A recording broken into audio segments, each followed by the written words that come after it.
여야대 스크래트나코 유성진이라고 합니다. 마지막 발표인데 좀만 더 참으시면 됩니다. 예, 짤막하게 하겠습니다. 저의 관심의 초점은 사실 우리 2016년과 2024년 사실은 짧다면 짧고 길다면 긴 8년 만에 이제 비슷한 상황을 맞게 되었는데 이게 지금 굉장히 좀 상이하게 돌아간다는 거죠. 상황적으로는 유사한데 여론에서 드러나는 차이는 굉장히 크다. 그래서 뭐 두 가지 정도만 보여드리면 탄핵 찬성 여론이 2016년에는 이건 뭐 한국 갤럽의 조사입니다. 국회 탄핵 표결 직전에 81%였고요. 현재 선고 직전에 77%입니다. 그런데 지금은 국회 표결 직전에 75%.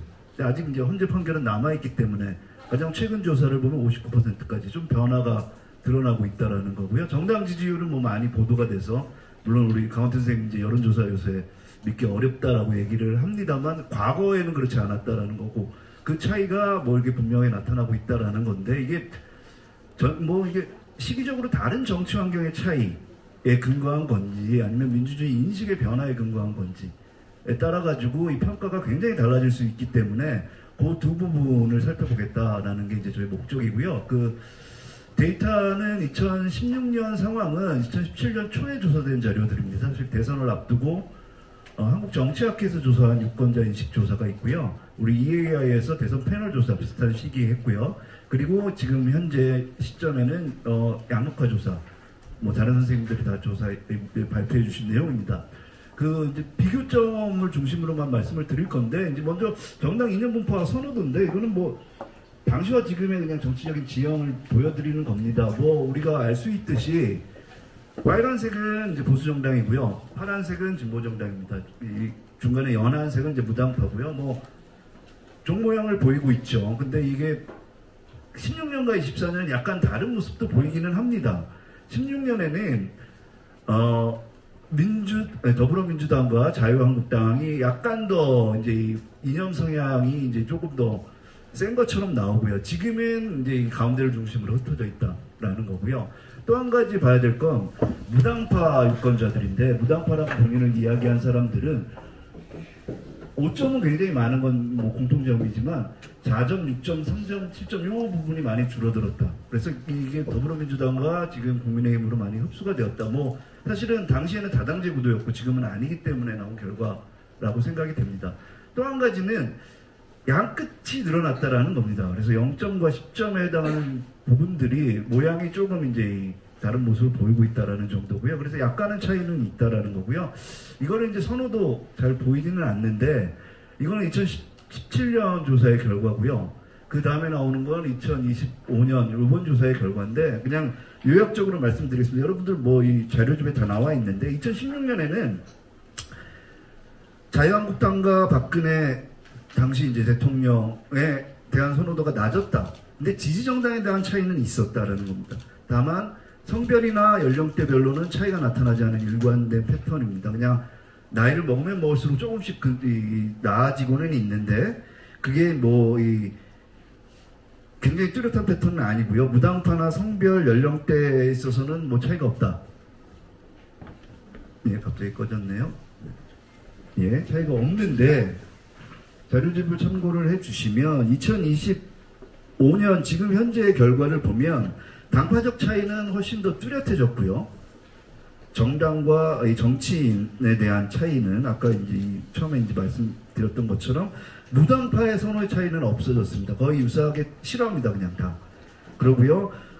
뚜렷한 차이가 나타나는 게 이 연령대에 있어서의 차이가 나타납니다. 과거에는 연령대가 높아지면 높아질수록 보수 정당 혹은 보수 정치인에 대한 선호도가 높아졌는데 지금은 그런 모습이 아니라는 거죠. 그래서 20, 30대 젊은 연령대들이 상대적으로 60대, 70대의 연령대 집단과 정당과 정치인 선호, 보수 정당과 보수 정치인 선호에서 약간 이제 동조화되고 있는 모습을 보이고 있는 건 사실이다라는 거고요.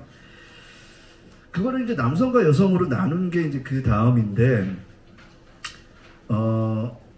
먼저 이제 2016년의 결과를 보면 차이가 없습니다. 그냥 일관된 패턴입니다. 남성이건 여성이건 연령대에 따른 이제 이 선호도의 이 증가폭만 나타났다면 2025년 현재 시점에서는 성별에 따른 차이가 드러나고 있다는 겁니다. 그래서 여성은 별 차이가 없습니다. 2016년과. 근데 남성과 같은 경우는 동조 효과가 나타나고 있다라는 겁니다. 그게 이제 일반적인 이제 정치 지형이고요. 그 다음에 이제 민주주의 인식에 관련된 내용입니다. 저는 이제 선거 공정성 그리고 민주주의 체제에 대한 인식 그리고 뭐 민주주의 만족도 이 정도를 살펴봤는데 비슷한 패턴의 분석을 했습니다. 2017년 대선에 보면 선거 공정성에 관련해서 물론 약간의 설문문항의 차이는 있습니다. 2016년 시점에서는 중앙선거관리위원회 넘어가 주시면 중앙선거관리위원회 선거관리 활동에 대한 공정성입니다. 지금 요번에 이제 조사된 거는 2022년 대선이 얼마나 공정했다고 생각하십니까? 2024년 총선이 얼마나 공정했다고 생각하십니까? 선거 전반의 공정성 인식인데 여기 2017년에 보시면 차이가 없다라는 겁니다. 압도적으로 공정했다라는 의견이 높고요. 뭐 당파적으로 약간의 차이는 있습니다만 그다지 뭐 이 자유한국당을 지지했던 사람들조차도 선거 공정성에 대해서 압도적으로 지지를 했다. 별 차이가 없다라는 거고요. 문제는 이제 최근인데 여기서 보시면 이제 이 2022년 대선에 관련된 게 위에 도표고요. 아래 도표는 이제 2024년 총선에 관한 겁니다. 보시면 국민의힘의 지지자들이 2022년 대선 승리를 했음에도 불구하고 40% 이상이 공정하지 않았다. 문제가 있었다라고 판단을 했다라는 겁니다. 2024년 총선에서는 그게 50% 이상으로 올라가고요. 뭐 조금 더 안타까운 건 이제 무당파들은 한 30% 정도가 공정하지 않았다라고 느끼고 있다라는 겁니다. 그러니까 2016년에 보이지 않았던 현상이 선거 공정성에 나타나고 있다라는 거고요. 그거를 아까 이제 성별과 연령대로 좀 나누어서 살펴본 게 그 다음 결과인데 왼쪽에 있는 도표는 2016년에 그러고요. 오른쪽에 있는 도표는 지금 현재 2022년 대선과 2024년 총선에 관련된 내용입니다. 왼쪽 건 그냥 보시면 똑같습니다. 여기 사실은 여기 조금 이제 남성 여성으로 나눠서 이게 이제 공정했다라고 생각하는 사람과 그렇지 않았다고 생각하는 사람들을 구분한 건데 그냥 차이가 없이 일관되게 나타나고 있다라는 정도고요. 2022년 대선과 2024년 총선을 보면 2022년 대선 뭐 다수가 공정하다라고 생각을 합니다. 하지만 2022년 대선에서는 20대 여성이 예외적으로 나왔습니다. 다른 집단에 비해서. 그 외의 차이는 두드러지지 않고요. 2024년 총선에 있어서는 20, 30대가 남녀 불문하고 다 공정성이 떨어진다라는 의견이 조금 더 높다라는 거고요. 60대 이상하고 이제 동조되는 모습이다라는 모습이고요. 그 다음에 나온 거는 이제 민주주의 인식에 관한 내용인데요. 앞의 내용과 뭐 중복이 되기는 하는데 여기서도 이제 설문문항의 차이는 있습니다.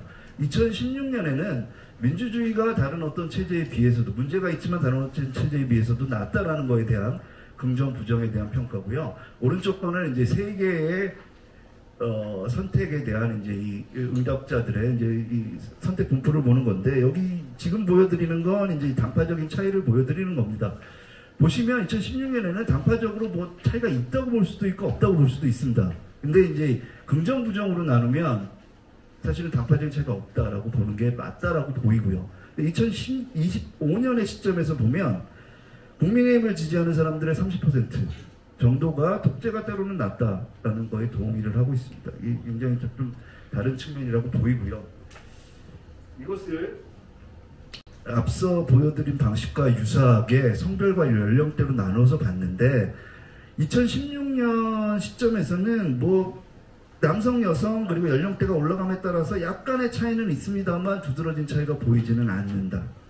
근데 2025년 시점에서는 20대, 30대 남성들 특히 그들이 이제 독재가 때로는 낫다라는 비중이 높다라는 거고요. 그게 60대, 70대보다도 때로는 더 높을 수도 있다라는 걸 보여줍니다. 그러니까 굉장히 좀 우려스러운 동조화가 나타나기는 한다라는 겁니다.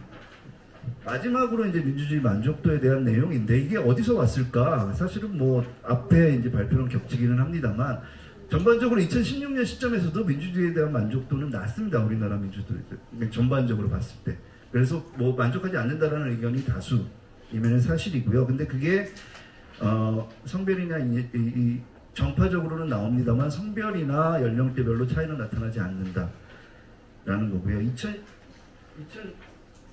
그게 이제 또 공교로운 건 오른쪽의 도표는 이제 그거를 이제 성별과 연령대로 나눈 건데 보시면 굉장히 좀 공교롭습니다. 2016년 시점에서는 20대 여성들이 가장 불만족하던 집단이었어요. 그런데 이제 2025년으로 넘어가면 그 다음에 이제 도표를 보시면 여기 보면 20대 남성들이 가장 낮은 이제 민주주의 만족도를 보이고 있고요.